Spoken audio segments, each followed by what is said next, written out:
사도행전 27장입니다. 사도행전 27장. 우리가 지난 26장에서 보았던 것처럼 바울 사도는 로마의 황제 앞에 상소함으로써 로마인으로서의 그의 권리를 사용하기로 결정을 했고, 드디어 바울의 로마행이 확정이 되었습니다. 그래서 이제 오늘 우리는 이 27장에서 바울이 로마로 항해를 해가는 그런 모습을 보고 있는 것이에요.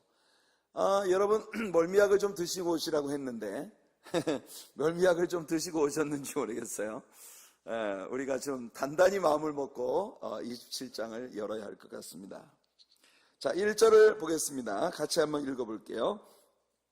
우리의 배 타고 이달리아로 갈 일이 작정되매 바울과 다른 죄수 몇 사람을 아고사도대의 백부장 율리오라는 사람에게 맡기니. 자, 여기 보니까 아고사도대라고 하는 군대의 이름이 나옵니다. 이 아고사도대라는 게 뭐냐면은 영어 성경에 보면은 쉬워요. 어거스터스 밴드예요. 어거스터스 밴드. 그러니까 이 어거스트 황제의 근위대를 일컫는 말입니다. 예, 그러니 우리말로 아고사도대의 백부장 이렇게 말을 하니까 참 어렵죠. 이제 이 어디에서는 음역이 아구스토라고 번역이 된 부분도 있습니다만은 로마의 황제였던 아구스토 혹은 어거스터스라고 하는 이 황제의 근위대, 개인 근위대를 의미하는 것입니다. 그 중에서도 백부장이라고 하는 직위는 100명 이상의 부하를 거느린 장교로서 이 로마 시대의 백부장은 황제가 직접 뽑는 사람들입니다.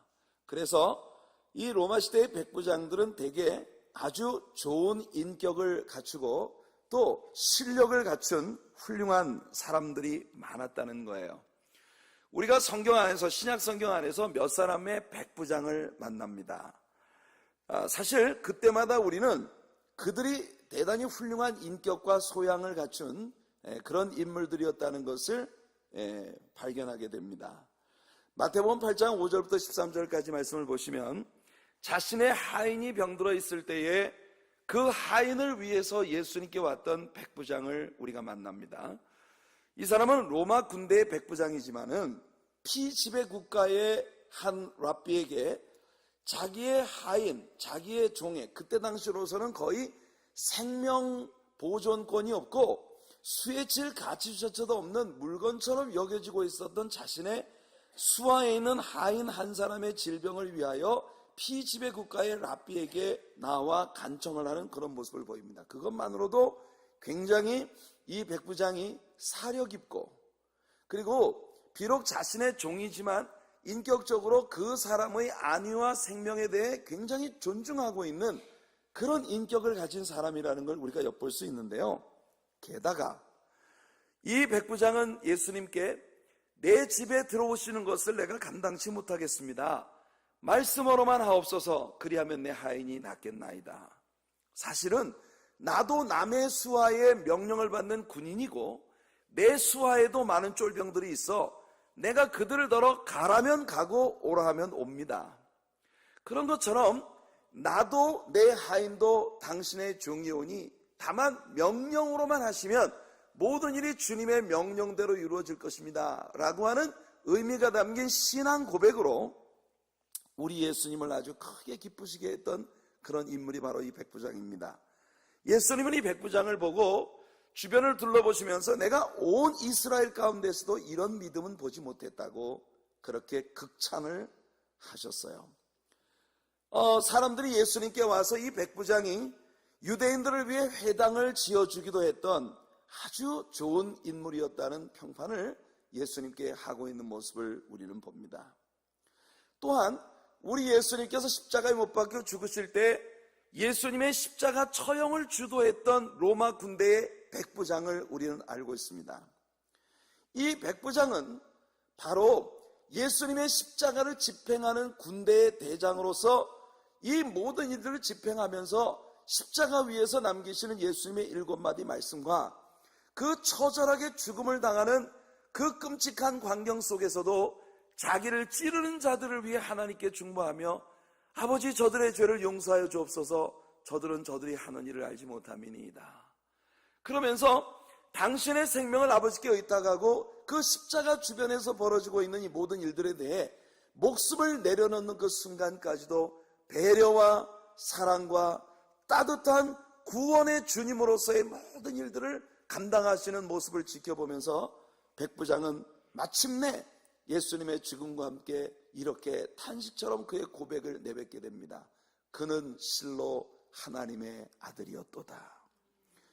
이 백부장이 그는 실로 하나님의 아들이었도다 라고 하는 정말 이 단말마적인 비명과도 같은 이 짧은 한 구절은 십자가의 광경을 곁에서 솔직하고 담백하게 지켜본 결과 예수님이 메시아이시고 인류의 구원자이시라는 사실을 믿음으로 받아들이게 되었다는 고백입니다. 성경이 그 후에 이 백부장이 어떻게 됐는지에 대해서 우리에게 이야기를 들려주고 있지 않다는 점이 상당히 아쉬운 부분 중에 하나입니다. 제가 생각할 때는 아마도 이 백부장은 훗날 예수님을 구주로 영접하고 구원에 이른 하나님의 자녀가 되지 않았을까 하는 그런 추론을 제 나름대로 해봅니다. 이건 어디까지나 제 퍼스널 오피니언입니다. 개인적인 생각이에요. 성경의 어느 곳에서도 그렇게 이야기하고 있지 않지만 아무튼 그는 실로 하나님의 아들이었도다라고 하는 이 같은 고백은 당시에 구약 성경에 정통했다고 스스로 자랑한 자타 공인하던 성경 박사들 중에 어느 누구도 예수님을 알아보지 못했던 이 답답한 때에 로마 군대의 백부장으로서 예수님의 처형을 집행하던 책임자였던 이 사람이 예수님을 지켜보면 그는 실로 하나님의 아들이었다고 고백을 하기에 이르렀다는 건 굉장히 정직하고 그리고 올바른 성품을 가진 사람이라는 걸 우리들에게 증명해 주는 것이겠죠. 또 한 사람의 유명한 백부장을 우리는 사도행전을 공부하면서 배운 바 있습니다. 사도행전 10장에서 우리는 이달리아대의 백부장으로 가이사랴에 주둔하고 있었던 고넬료라고 하는 백부장을 우리는 잘 알고 있습니다. 이 고넬료라고 하는 사람은 경건한 사람이고 하나님을 경외하는 사람이었고 그리고 주변에 많은 사람들에게 구제를 행하는 지배국가의 장교가 피지배국가의 가련한 사람들을 위해서 자기의 개인적인 재산을 풀어 구제하는 일을 주저하지 않았던 이런 성품을 가진 인물을 우리는 보는 것입니다. 여러분, 신약 성경에 나온 많은 백부장들이 우리와 우리 주님을 감동시킨 인격을 가진 인물들이었습니다. 어떻게 생각해 보면 말이에요. 늘 내가 믿는 사람이라고 자처하고 내가 기독교 신앙을 가지고 있다고 자랑하는 많은 사람들보다도 훨씬 더 탁월해 보이는 인격과 소양을 가진 넌 크리스천들이 세상에 참 많이 있다는 것은 일종의 아이러니이고 그리고 또 우리의 비극이기도 합니다. 성도 여러분, 여러분들은 이 로마 군대의 백부장들이 우리들에게 보여주는 이 교훈을 솔직한 마음으로 받을 수 있기를 축복합니다. 우리는 하나님의 구원받은 자녀이고 이 세상 어느 누구보다도 우리 하나님께 견줄 수 없는 크고 뜨겁고 놀라운 사랑을 입은 자녀들이에요. 그러니 그에 합당한 아름다운 인격과 성품과 소양을 갖춘 그런 하나님의 사람들로 우리가 날마다 더 자라가는 은혜가 있기를 예수님의 이름으로 축복해 드립니다. 아마 예수님이 재림하시는 날 정말 전혀 자신이 크리스천이 아니었다고 주장했던 넌 크리스천들 가운데 많은 사람들보다도 우리가 인격적으로 그다지 훌륭하지 못했던 삶을 산 것에 대해 우리 주님께서 넌지시 우리를 꾸짖으실 일이 참 많지 않겠나 그런 생각을 해봅니다. 여러분들을 섬기는 목사로서 제 마음속에 여러분들을 위해 가지고 있는 소원이에요. 여러분, 우리는 크리스찬이라는 엄청난 축복을 받은 사람들입니다. 그에 걸맞는 아름다운 소양을 가진 하나님의 사람들이 되도록 우리들의 인격을 고상하고 더 품격 있고 그리고 예수 그리스도를 꼭 닮은 향기로운 모습으로 그렇게 변화시켜 주시기를 주님께 늘 구하는 우리가 되기를 간절히 원합니다. 자, 이 황제 근위대의 백부장 줄리어스, 이 율리오라고 음력되어진 이 율리오라고 하는 백부장은 틀림없이 아주 멋있고 용감한 군인이었을 것입니다. 원래 선수가 선수를 알아보는 거예요. 이 율리오는 로마의 황제 근위대의 장교였습니다. 그런 그는 로마 황제를 위한 멋진 용감한 군인으로서 예수 그리스도라는 그의 대장을 위한 멋지고 훌륭한 용사였던 바울을 한눈에 알아볼 수 있었을 거예요. 이런 생각을 해보니까 참 재밌더라고요. 선수가 선수를 알아본다고. 왜냐하면 바울에게서 풍겨나는 예수 그리스도의 용감한 그리스도의 군사로서의 아름다운 모습에 같은 남자로서 다분히 매료되었을 것이라는 그런 모습이 율리오의 행적을 통해서 엿보여지기 때문에 그런 말씀을 드립니다. 아마도 어쩌면 이 두 사람은 처음 만나는 그 순간부터 서로를 굉장히 깍듯이 존중하는 그런 만남을 시작했을지도 모르겠습니다. 2절을 한번 읽어볼게요. 2절입니다. 시작. 아시아 해변 각처로 가려 하는 아드라무테노 배에 우리가 올라 행선할새 마게도냐의 데살로니가 사람 아리스다고도 함께하니라. 여러분, 이 아리스다고라고 하는 인물은 마케도니아 지방의 데살로니가 출신으로서 바울 사도의 2차 전도 여행 때부터 바울과 함께 동행하기 시작한 인물입니다. 물론 이 아리스다고는 바울을 수종 들고 바울을 돕기 위해 죄수로서 로마로 호송되어 가는 바울의 여정에 함께 동행하고 있었을 것이에요. 우리가 이미 공부했던 사도행전 19장에서 에베소의 대극장에서 데메드리오라고 하는 은장색이 주도해서 일으킨 엄청난 폭도들의 소동이 일어났을 때에 우리는 거기에서 사람들이 이 아리스다고라는 인물과 가이오라고 하는 사람을 잡아서 극장 안으로 끌고 들어가는 그런 광경을 보았습니다. 그런데 지금 오늘 이 시점에 보니까 아리스다고가 바울과 함께 동행하고 있는 것 보니 아마 그 수많은 폭도들 사이에서 무사히 살아남았던 것 같아요. 바울도 그 안으로 복음을 전하겠다고 뛰쳐들려고 했지만 제자들이 만류해서 결국 들어가지 못했죠. 그때 바울은 그곳을 황급히 떠나야 했었는데 지금 아리스다고는 바울과 지금껏 함께 동행하고 있는 모습을 봅니다.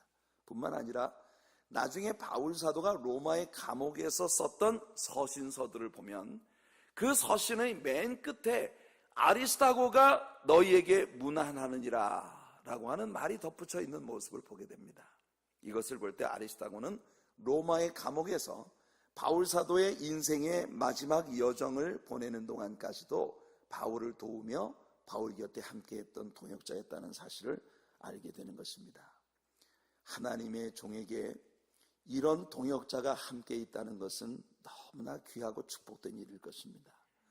아마도 이 아리스다고라는 인물은 바울이 처음 데살로니가에 들어갔던 2차 전도 여행 때부터 바울을 만나기 시작했을 텐데 그때부터, 그러니까 비교적 바울의 선교 사역의 초기부터 바울과 함께 동행을 해서 바울 사도의 일생을 마치는 로마 감옥에서의 마지막 시간들까지 바울과 함께 동역하며 바울을 도왔던 그런 아주 중요한 동역자였다는 것을 우리가 알게 됩니다. 저는 하나님께서 정 목사가 이 하나님의 교회를 섬기는 내내 이곳에 처음 왔을 때 만나서부터 이곳에서의 저의 사역자로서의 모든 삶을 마칠 때까지 제 곁에 아리스다고 같이 좋은 동역자로 함께 해줄 수 있는 그런 지체들이 우리 교회 안에서 많이 일어났으면 좋겠습니다. 하나님께 기도해요. 하나님, 우리 교회 장로님들 중에, 또 우리 교회 성도님들 중에, 우리 집사님들 중에 이렇게 하나님의 교회 제2기 사역을 여는 이 첫 뚜껑을 여는 이 순간부터 부족한 종이 이곳에서의 모든 사역을 마치는 그 시간까지 아리스다고처럼 제 곁에서 늘 격려가 되고 축복이 되고 중보자가 되며 서포터리 돼줄 수 있는 그런 좋은 동역자를 붙여주세요. 하나님의 종이 사역을 성공하는 데는 절대 혼자서는 못합니다.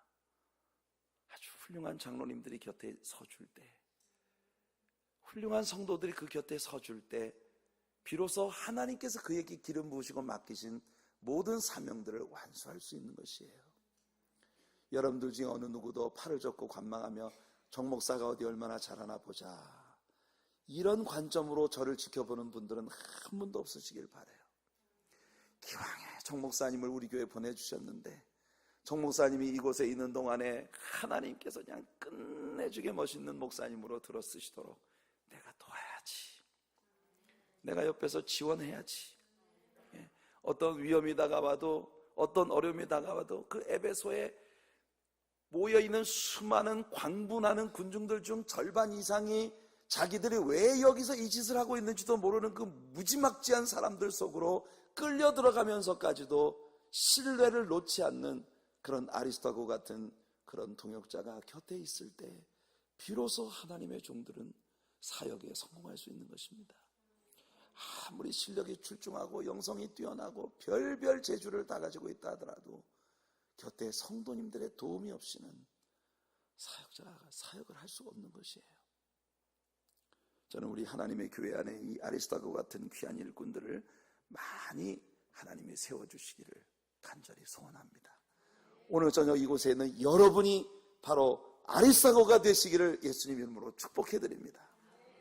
아멘. 아멘 좀 해보세요.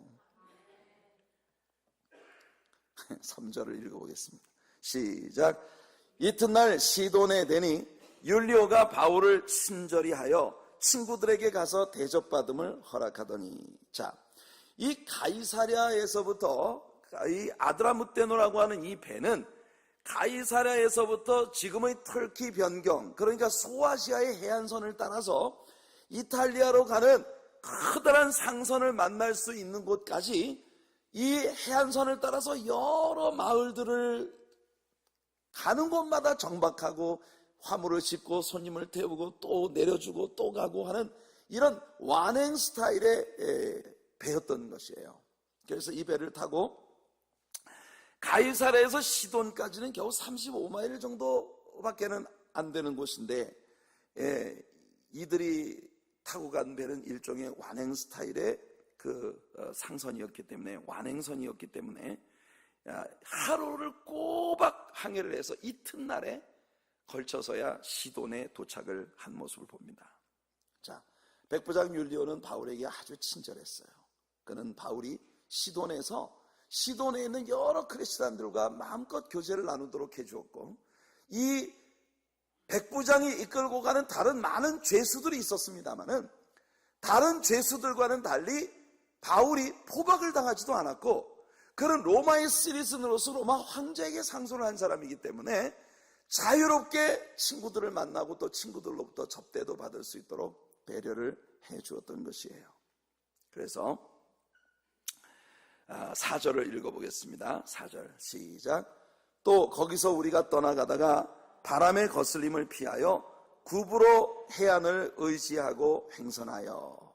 자, 여러분 성경 지도를 보시면 시돈에서부터 이탈리아까지 직선으로 가려면 저 가운데 있는 이 구브로라고 하는 이 사이프러스 섬을 아래쪽으로 통과를 해서 가야 직선으로 갈 수 있는 그런 거리입니다.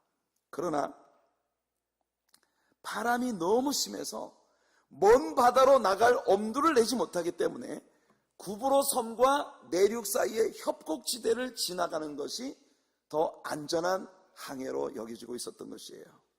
그래서 5절을 보시면 구브로 섬의 북편으로 그 육지와 바다, 이 구브로 섬 사이의 협곡지대로 항해를 해나가는 모습을 봅니다. 길리기아와 밤빌리아 바다를 건너 루기아의 무라성에 이르러.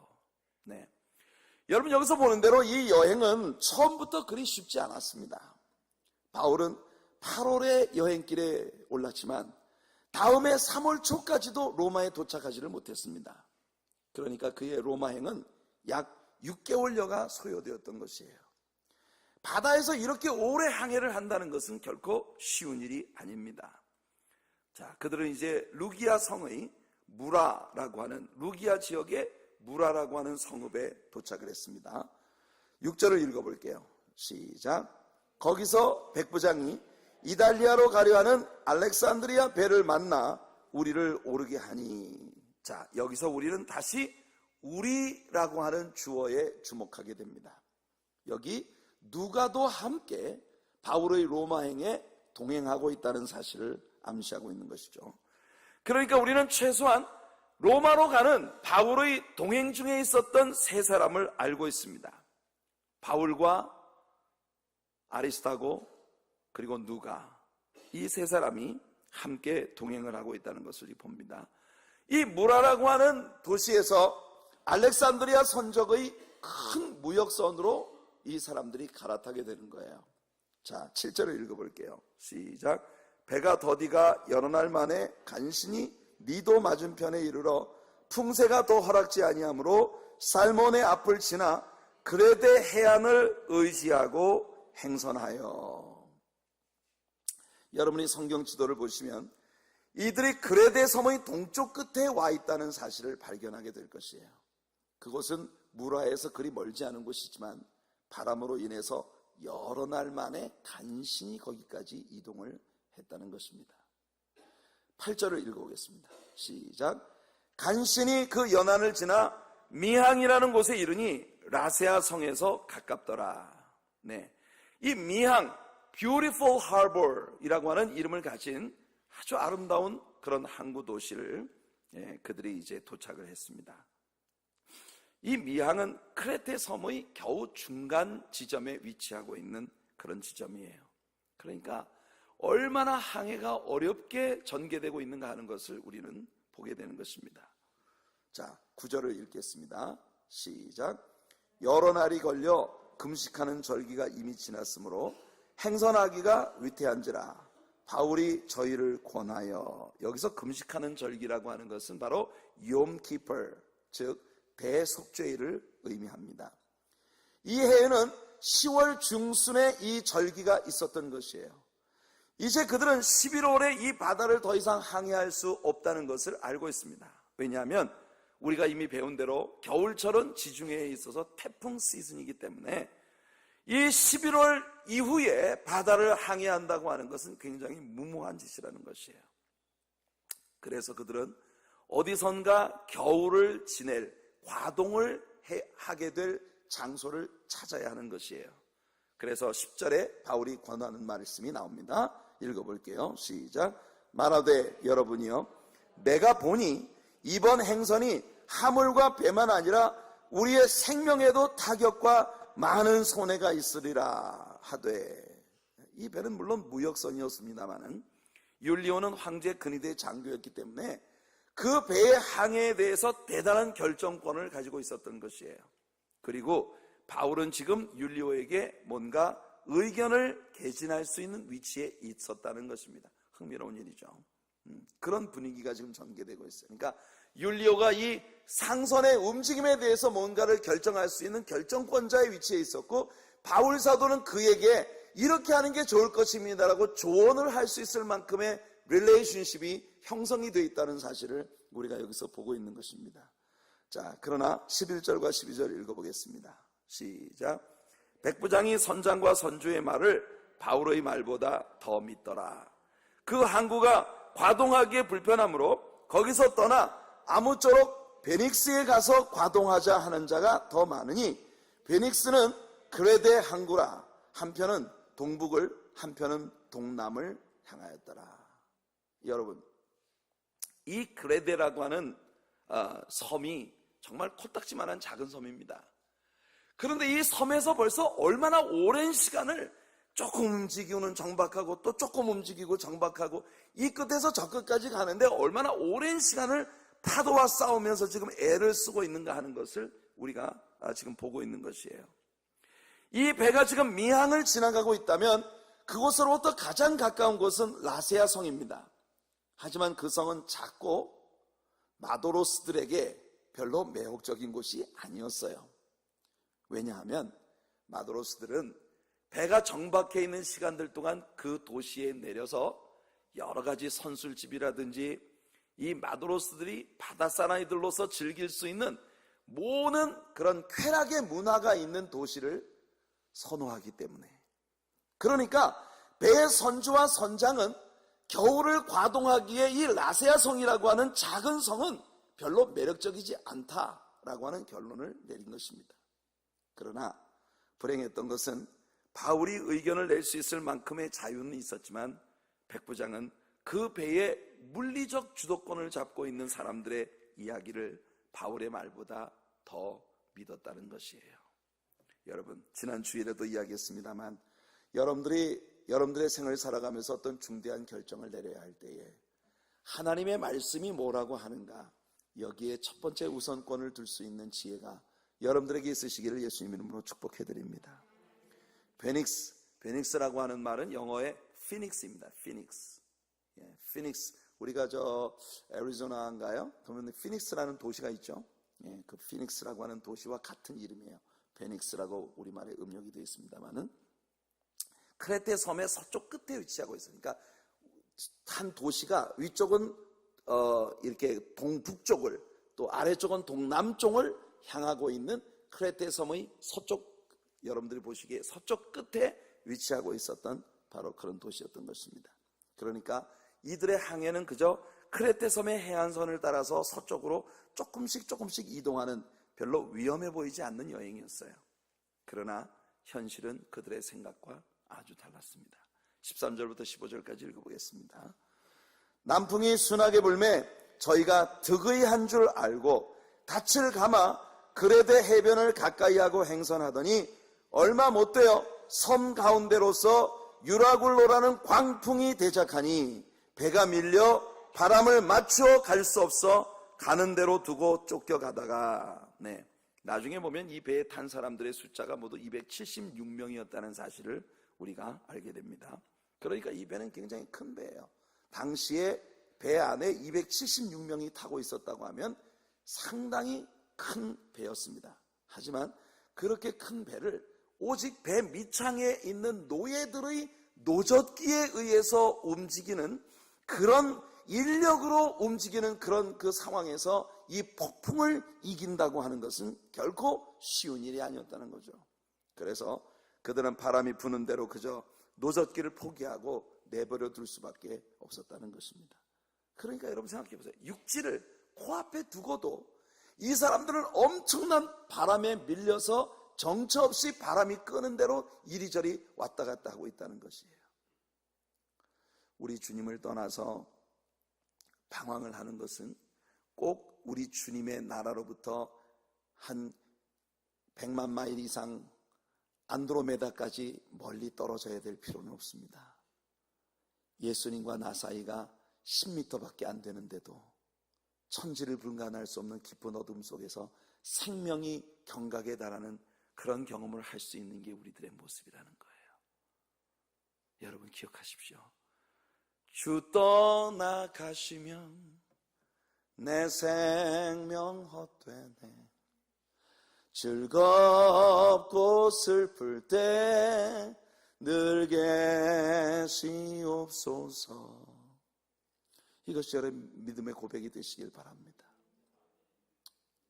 자, 16절을 읽어볼게요. 시작.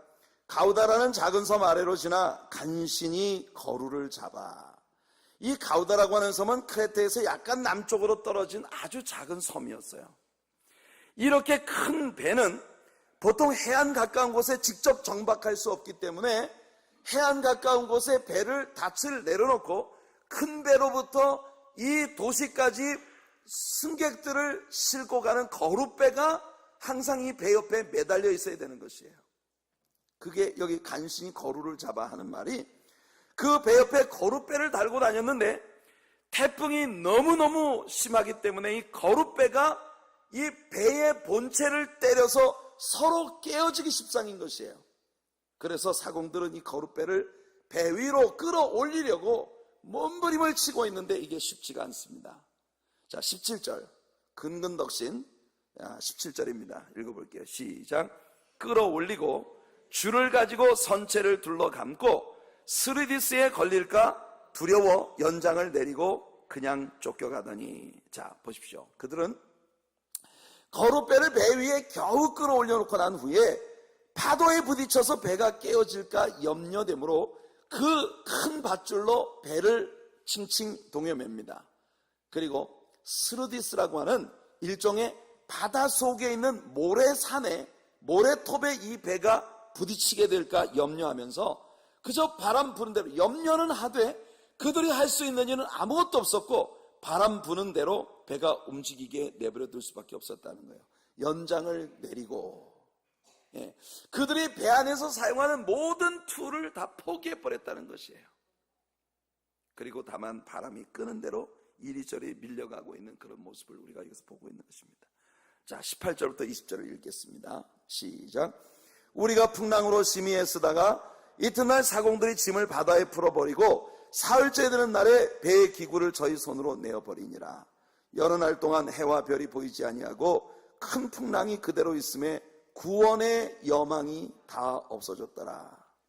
그들은 3일 만에 이 항해에서 살아남을 수 있다는 희망을 잃어버렸습니다. 겨우 3일 만에 이 항해에서 살아남을 수 있다는 모든 여망을 포기할 수밖에 없었어요. 그러나 아직도 이들은 유라굴로라는 태풍을 만난 지 3일 만에 모든 생명의 여망을 포기할 수밖에 없었지만 아직도 열 하루나 이 끔찍한 태풍 속에서 벗어나지 못한 채 휘말리게 된다는 것을 우리가 보게 되는 것입니다. 자, 21절 22절입니다. 21절 22절 시작. 여러 사람이 오래 먹지 못하였음에 바울이 가운데 서서 말하되 여러분이여 내 말을 듣고 그레데에서 떠나지 아니하여 이 타격과 손상을 면하였다면 좋을 뻔하였느니라. 내가 너희를 권하노니 이제는 안심하라. 너희 중 생명에는 아무 손상이 없겠고 오직 배뿐이리라. 자, 이제는 안심하라. 바울이 서서 외칩니다. 바로 우리가 지난 주일 아침 설교를 통해서 배웠던 바로 그 말씀입니다. 여러분, 어느 순간 보니까 이 배의 주도권을 완전히 바울이 잡고 있는 모습을 보게 됩니다. 자기 말을 듣지 않고 항해를 강행하고자 했던 선주와 선장, 그리고 그들의 말을 내 말보다 더 믿었던 백부장까지 싸잡아서 너희들이 내 말을 듣지 않은 게 잘못이야 라고 넌지시 야단까지 쳐가면서 죄수의 신분으로 호송이 되어가고 있는 이 바울이 어느덧 이 배 안에 완전히 주도권을 장악하고 있는 리더가 되어 있는 모습을 우리가 보고 있는 것이에요. 지금 바울의 말을 무시한 대가를 톡톡히 치르고 있지 않습니까? 그러니 이 사람들은 이제 더 이상 바울의 말을 무시할 수가 없게 된 것이에요. 자, 저는 이 분을 보면서 그런 생각을 합니다. 어떤 때는요, 모든 상황이 내가 뜻한 바대로 되지 않는다 하더라도 그것도 유익합니다. 바울의 입장에서 한번 생각해 보세요. 아니, 이 바보 같은 인간들이 왜 내 말을 안 들어? 내가 지금 주님 앞에 응답을 받고 하는 이야기인데 왜 내 말을 안 들어? 우리가 하나님의 일을 감당하면서 하나님 앞에 확실한 응답을 받고 우리가 무슨 일을 하더라도 그 일이 무조건 다 잘 되는 것은 아니에요. 그러나 그 일들이 벽에 부딪힐 때 그것도 주님이 뭔가를 하고 계신 중이십니다. 왜냐하면 이 사람들이 바울 말을 안 듣는 바람에 만일 바울 말을 잘 듣고 거기서 과동을 했다면 절대로 갈 수 없었던 말타라고 하는 섬에 그들이 표류를 해서 다다르게 되고, 뿐만 아니라 배 안에 있는 모든 사람들에게 바울이 주도권을 장악하고 그 배를 움직이는 그 배 안에 있는 사람들의 생명을 다 너에게 주었다고 주님 말씀하실 정도로 그 배 안에 있는 모든 사람에게 구원의 기회가 주어지게 되는 놀라운 역사가 일어나게 되었다는 것이에요. 그러니 성도 여러분, 아무것도 낭망하지 맙시다. 아무것도 실망하지 맙시다. 내 눈에 보기에는 어떠하든지 이미 얻은 것과 같이 굳게 믿고, 아멘, 믿음으로 걸어가는 여러분들 되시길 축복합니다. 내 눈에 보기에는 모든 게 내 뜻대로 안 되는 것처럼 보일지 몰라도 주님은 지금 주의 뜻을 이뤄가고 계신 중이에요. 장차 나타나리니 너희가 보고 알리라. 아멘. 23절부터 25절까지 자, 바울의 선포를 이제 들어보겠습니다. 이 지난 주일 아침 우리가 말씀에서 배웠던 부분입니다. 시작. 나의 속한 바 곧 나의 섬기는 하나님의 사자가 어젯밤에 내 곁에 서서 말하되 바울아 두려워 말라. 내가 가이사 앞에 서야 하겠고 또 하나님께서 너와 함께 행선하는 자를 다 내게 주셨다 하였으니 그러므로 여러분이여 안심하라. 나는 내게 말씀하신 그대로 되리라고 하나님을 믿노라. 아멘. 아멘. 바울 사도는 그 배 안에 있는 모든 사람에게 선포했습니다. 어젯밤에 내가 섬기는 내가 속한 바 나의 주님께서, 여기 여호와의 사자, 주님의 사자, The Angel of the Lord라고 하는 것은 성경에서 항상 예수님을 지칭하는 용어로 쓰여진 말입니다. 그러니까 지금 바울 곁에 서 있는 그 사자는 곧 우리 주님이 바울 곁에 서 계셨다는 것이에요.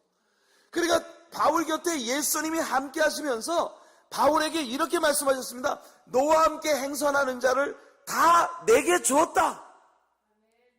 이 말을 배 안에 타고 있는 모든 사람들에게 지금 바울이 외치고 있는 거예요. 그 말을 다시 말하면 이 배 안에 타고 있는 모든 자들아 들어라. 주께서 너희 모두를 나한테 주셨다.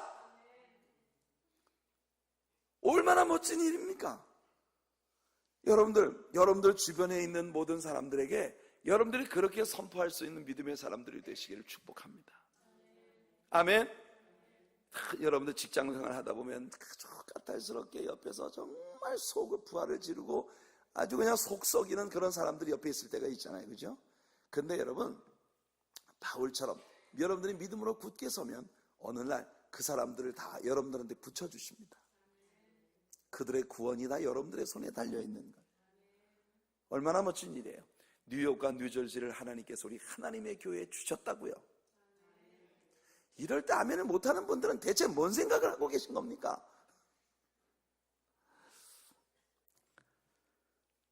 바울이 이 배에 탄 모든 사람들이 어떻게 이 큰 폭풍 가운데에서 살아남을 수 있을 것이라고 확신하는지 그 이유를 바울은 분명히 얘기하는 거예요.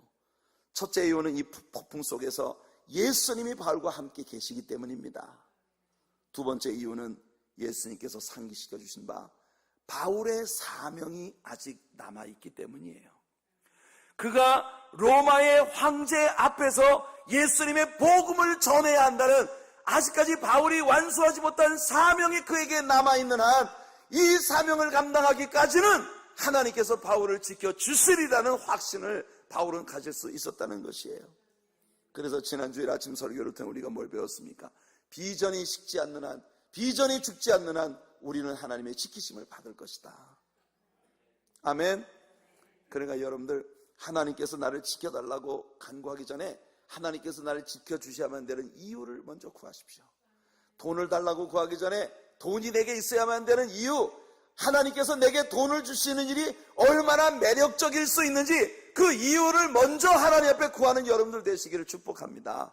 건강을 달라고 구하기 전에 하나님이 나를 건강하게 하시면 얼마나 매력적인 일들이 벌어질 수 있는지 그 비전을 먼저 구하는 여러분들 되시길 축복합니다. 그럴 때에 여러분들 비전이 남아있는 한 하나님께서는 여러분들을 그 비전이 완수되어질 때까지 지키실 것이에요. 아멘. 비전이 여러분을 끌고 가는 사업가가 되시기를 축복합니다. 비전이 여러분들을 끌고 가는 그런 열정의 비전 메이커? 어떤 책 제목이다. 어떤 목사님의 설교 제목이에요. 여러분, 그 열정의 비전 메이커들이 되는 여러분들 되시길 축복합니다. 네.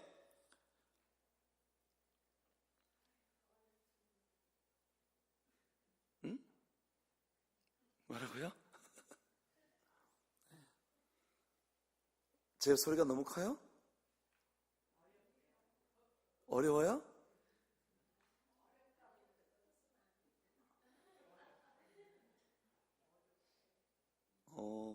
제 설교가 너무 어려워요?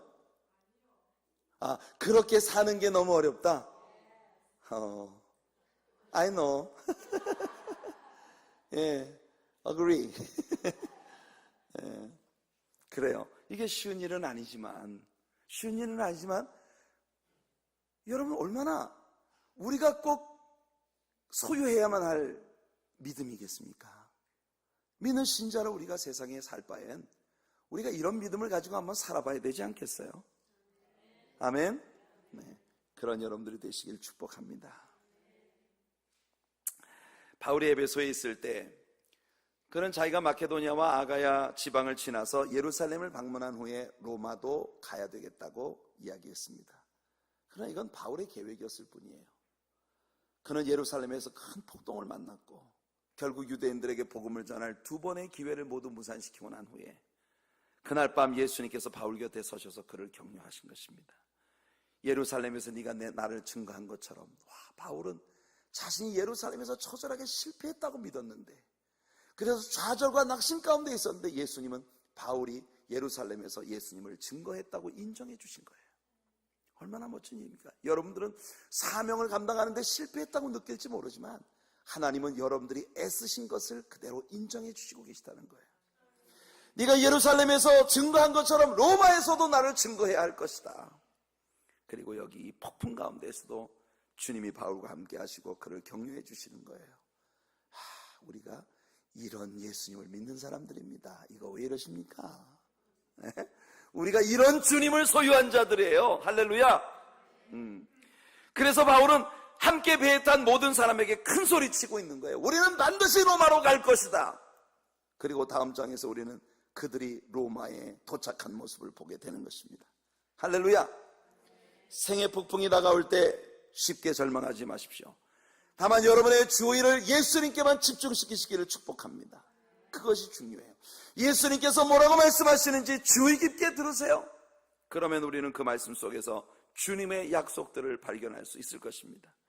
배를 타고 바다를 건너가자 말씀하셨던 예수님의 말씀 속에 이 배가 바다에서 무슨 일을 만나도 바다 건너편으로 가게 되어 있다는 비밀이 담겨 있었다는 사실을 우리는 배우지 않았습니까?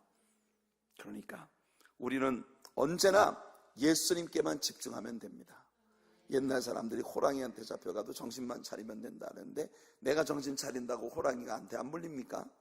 여러분, 호랑이한테 잡혀가도 예수님만 집중하면 된다.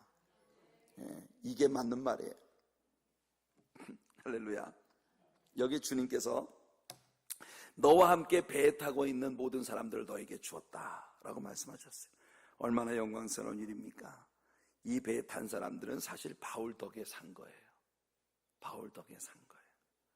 그것도 영원한 구원에 이를 수 있도록 주님의 살아계심을 확실히 볼 수 있었던 것입니다. 얼마나 멋진 일입니까? 우리의 생이 그런 것이 되기를 바라요. 내 주변에 있는 모든 사람들이 나의 모습 속에서, 내 삶 속에서 주님이 확실히 살아계시다는 것을 볼 수 있는 그런 축복, 이것이 우리들의 생이 되기를 바랍니다. 바울은 그들에게 선포합니다. 여러분이여 안심하라. 나는 내게 말씀하신 그대로 되리라고 하나님을 믿노라. 생각해 보세요. 베드로 역시 사도행전 초입에서 성령께서 다윗의 입을 의탁하사 라고 말씀함으로써 성경 말씀이 성령의 감동으로 된 것임을 증명했습니다. 우리에게 말씀하신 그대로 성취되어야 할 것이다 함으로써 성령께 영감된 하나님의 말씀은 그대로 성취된다는 것을 우리는 믿었던 것입니다. 바울도 같은 믿음을 가지고 있는 것이에요. 베드로도 같은 믿음을 가지고 있는 것이에요. 여러분이 여러분 생에서 폭풍 가운데 사로잡혔다고 생각될 때 말씀으로 돌아가십시오. 거기에 희망이 있습니다. 자, 26절을 읽겠습니다. 시작. 그러나 우리가 한 섬에 걸리리라 하더라. 네, 보세요. 이 와중에도 주님께서는 당신의 목적을 분명히 이루시고 계십니다.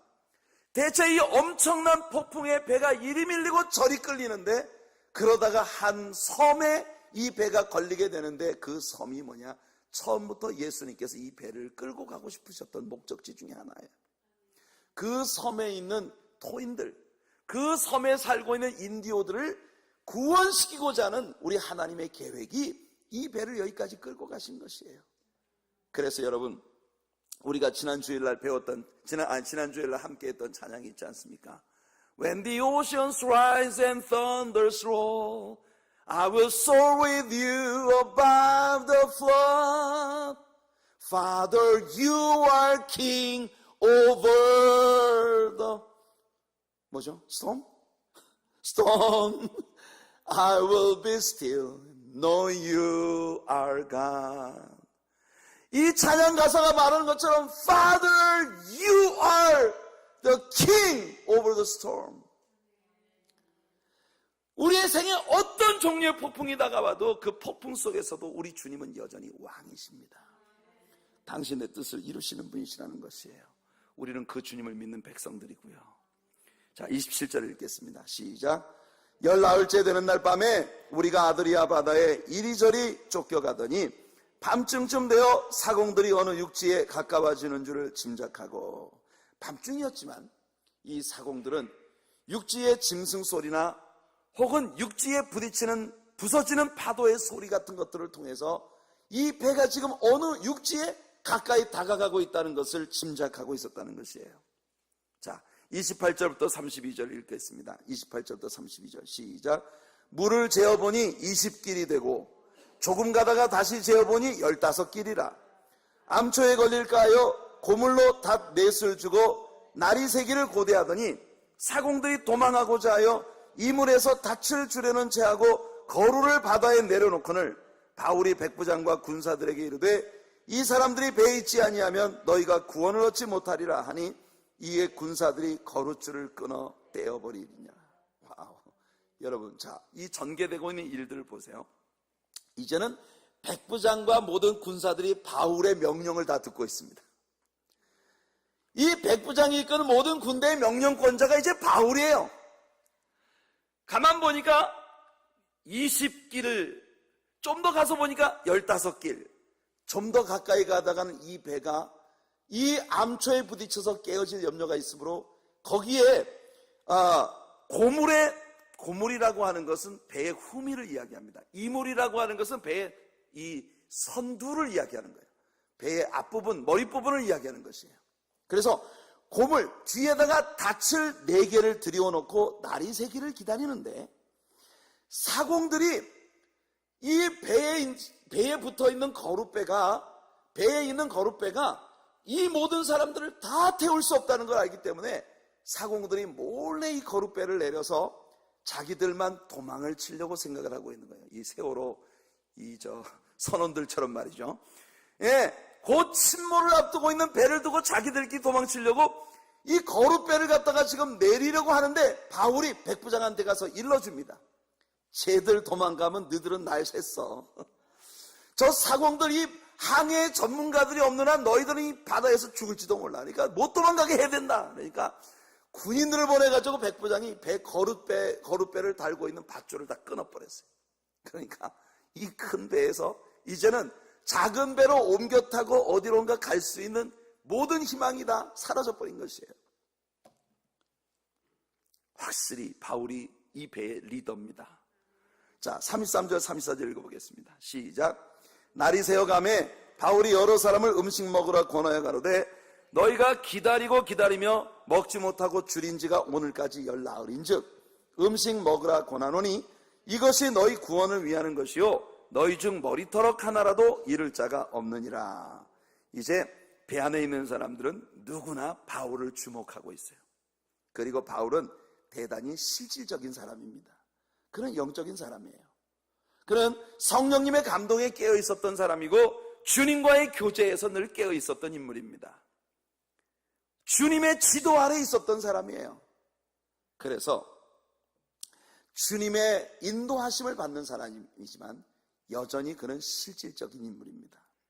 우리도 그런 신앙의 삶을 추구해야 해요. 여러분, 발이 땅에서 동동 떠다니는, 그렇게 날아다니는 일은 여러분에게 생기지 않을 것입니다. 공중부양 같은 거, 그런 일은 여러분에게 생기지 않을 것이에요. 여러분, 성령께서 특별 목적으로 하시면 하겠지만 하나님께서 여러분 모두를 그렇게 초자연적인 방법으로 들어쓰시지만은 않으십니다. 여러분들은 현실성을 가지는 사람들이 되시길 바라고 프랙티컬한 실질적인 인물들이 되시길 바랍니다. 공중에 떠돌아다니는 뭘 잡으려고 하는 사람처럼 늘 어디 공중에 동동 떠 있는 사람처럼 살려고 하지 마세요. 그게 경건이 아닙니다. 경건이라고 하는 건 예수님의 능력으로 우리의 삶에 벌어지는 모든 일들 속에 실질적으로 대처하는 능력이에요. 그게 진짜 경건입니다, 여러분. 무슨 말인지 이해되십니까? 네. 자, 이제 이 사람들은 곧 물 밖으로 나갈 거예요. 어떤 사람은 수영을 해야 하고, 어떤 사람은 배의 파편을 잡고 육지적으로 이제 손으로 열심히 노를 저어서 나가야 할 것입니다. 그래서 그들은 에너지가 필요한 거예요. 그래서 바울 사도는 먹어둬라. 내일은 니네가 에너지가 필요할 거야. 바울 사도는 아주 실질적인 준비를 시키고 있는 그런 모습을 봅니다. 그래서 35절 읽어볼게요. 35절 시작. 떡을 가져다가 모든 사람 앞에서 하나님께 축사하고 떼어 먹기를 시작하매 바울은 모든 사람들이 보는 앞에서 작은 떡덩이 하나를 들고 하나님에 감사의 기도를 드리고 난 다음에 모든 사람들이 보는 앞에서 자기가 먼저 그 떡을 먹었어요. 여러분들도 직장이나 다른 믿음이 없는 많은 사람들 앞에서 작은 점심 식사를 위해 감사의 기도를 드리시겠습니까? 지금은 한국에 햄버거들이 굉장히 많죠. 한국 사람들이 만드는 롯데리아라든지 이런 햄버거도 있고, 또 미국의 그 버거킹이라든지 맥도날드라든지 이런 햄버거들이 한국에 다 들어가서 지금 한국 사람들도 햄버거 얼마나 많이 먹는지 몰라요. 그런데 옛날에 우리가 한국을 떠나기 전에 한국에서는 햄버거가 그렇게 흔한 음식이 아니었었습니다. 그때 이제 고속도로 휴게소에서 햄버거를 팔았는데 그 햄버거가 털보네 햄버거 네, 이런 그 햄버거를 팔았었는데 햄버거가 빵이 진짜 코딱지만 해. 쬐끄만 빵에다가 속에 아무것도 야채 이런 거 아무것도 안 들었어요. 패리가 너무 쬐끄만한 빅 패리가 하나 들어있는 그런 진짜 지금 생각해보면 정말 우습지도 않은 그런 햄버거를 거기서 팔았어요. 고속도로 휴게소에서. 근데 저희가 음악선교단이 이제 집회를 하려고 서울에서 자동차를 운전하고 내려가다 고속도로 휴게소에 이렇게 딱 섰어요.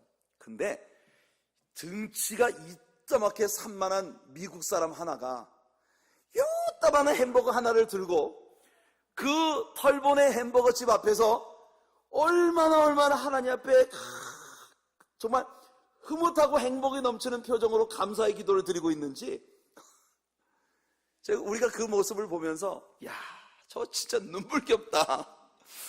등치가 산만한 이 미국 사람이 아마 미국에서 늘 먹던 그 햄버거를 굉장히 아마 그리웠었던 모양이에요.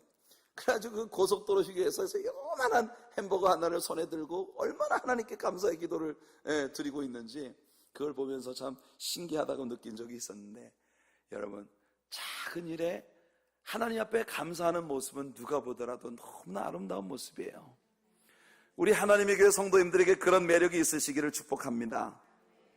그리고 바울 사도의 리더십을 통해 우리는 반드시 배워야 합니다. 리더가 되고자 하는 사람들은 언제나 뒤에 서서 채찍을 휘두르며 나가 전진 앞으로 이렇게 하는 것이 크리스천 리더십이 아니라는 겁니다.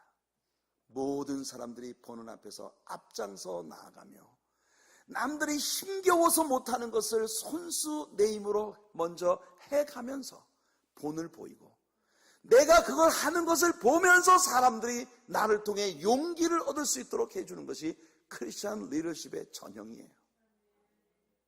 예수님은 십자가를 향해 가실 때 절대로 제자들을 앞서 보내고 뒤에 고민하면서 가지 않으셨습니다. 언제나 앞장서 나아가셨다 그랬어요. 이 리더십을 우리 하나님의 교회 모든 지도자들이 배울 수 있게 되기를 예수님 이름으로 축복해 드립니다. 자, 그래서 36절에 보니까 저희도 다 안심하고 받아 먹었다고 그랬어요. 참 바울은 항상 긍정적인 영향을 주는 사람이에요. 얼마나 멋집니까? 여러분 항상 주변의 사람들에게 위안을 주는 사람이 되시길 바라요. 항상 주변에 있는 사람에게 긍정적인 영향을 주는 인물들이 되시기를 축복합니다. 이상하게 말해요. 어떤 사람은 똑같은 사실을 누군가에게 전하는데 어떤 사람은 같은 사실도 굉장히 희망적으로 전하는 재주가 있어요. 사실은 굉장히 큰 문제인데 아무것도 아닌 것처럼 이걸 전하면서 그래도 할 수 있어 걱정 마 자 해보자 이러는 사람이 있는가 하면 어떤 사람은요 별일도 아닌 것을 막 금방 천지가 다 쪼개지는 것처럼 막 아주 심각하게 전달하는 재주를 가진 사람이 있어요. 여러분들 어느 쪽에 되기를 원하십니까? 여러분 신앙생활 하다 보면 꼭 그런 사람이 있죠. 에? 당장 무슨 막 큰 난리가 벌어져 교회가 막 당장 두쪽 날 것 같은 막 호들갑을 떨고 막 이런, 여러분들은 제발 그런 사람이 되지 말고 주변에 있는 사람들에게 당장요 내일 지구에 종말이 온다 할지라도 오늘 정말 희망을 가지고 뭔가를 한번 해보자 라고 할 수 있는 용기를 주고 희망을 주고 긍정적인 영향을 주는 그런 지도자들이 되시기를 축복합니다. 자, 37절 38절 읽겠습니다. 바울의 영향력이 어떻게 나타나는지 보세요. 시작. 배에 있는 우리 예수는 전부 276인이로라. 배부르게 먹고 밀을 바다에 버려 배를 가볍게 하였더니. 자, 이제 이들의 배는 육지로 가까이 갈 것이기 때문에 최대한 배를 가볍게 해야 되는 거예요. 배가 가벼워야 높이 뜨니까 육지의 암초에 최대한 가까운 곳에 갈 때까지 걸리지 않기 위해 배의 무게를 줄여야 되는 거예요. 그러니까 배에 있는 모든 것을 바다에 버렸어요.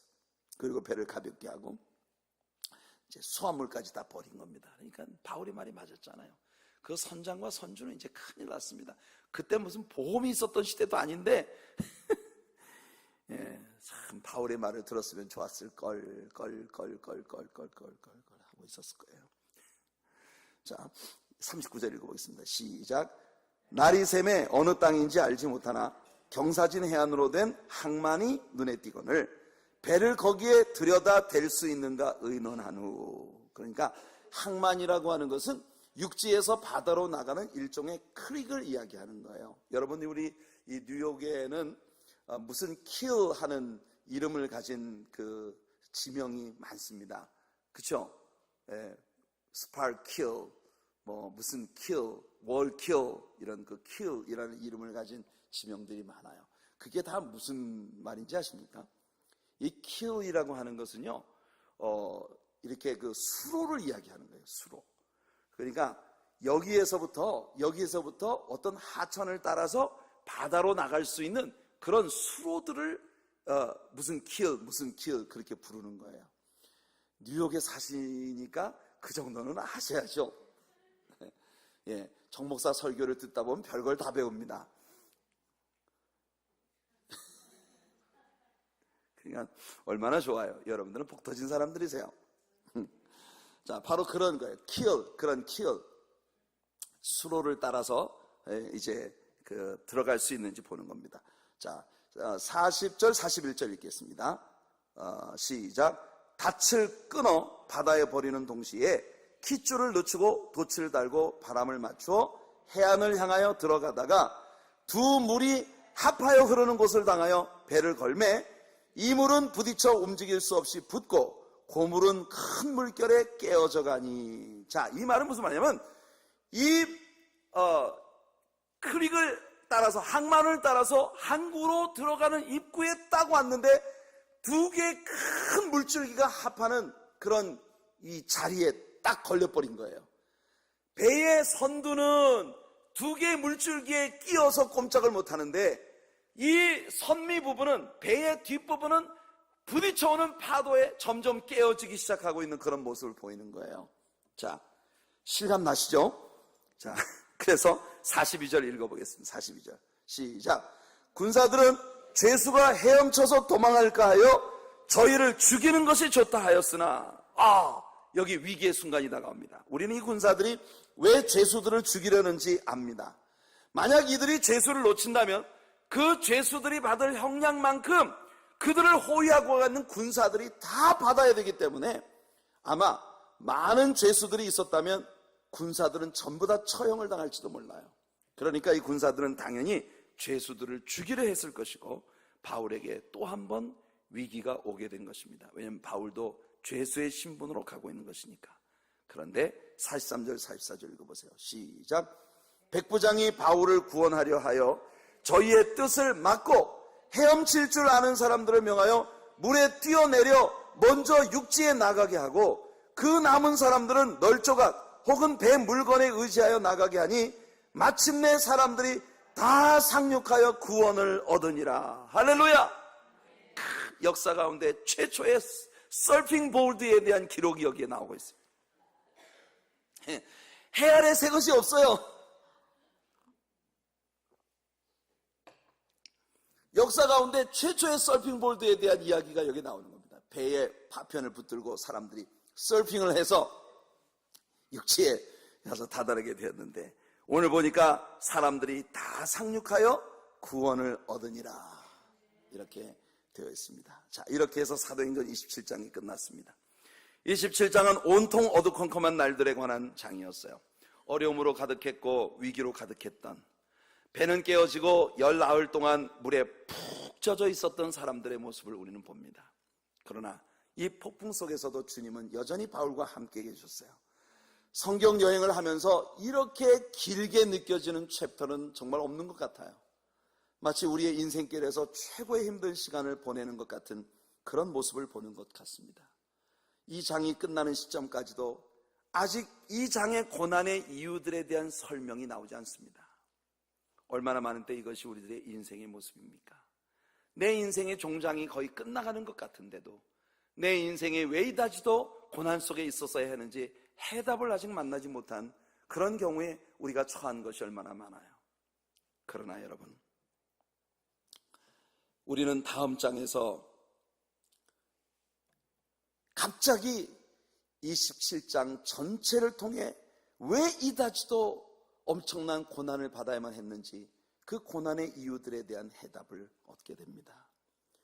여러분의 삶에 되어지는 것 어느 것 하나도 우연은 없습니다. 여러분들이 만일 모든 것을 우연이라고 생각하면 여러분들의 삶에 대한 여러분들의 태도는 정말 재수 더럽게 없어. 정말 목사가 쓰기에 적절치 않은 용어들이죠.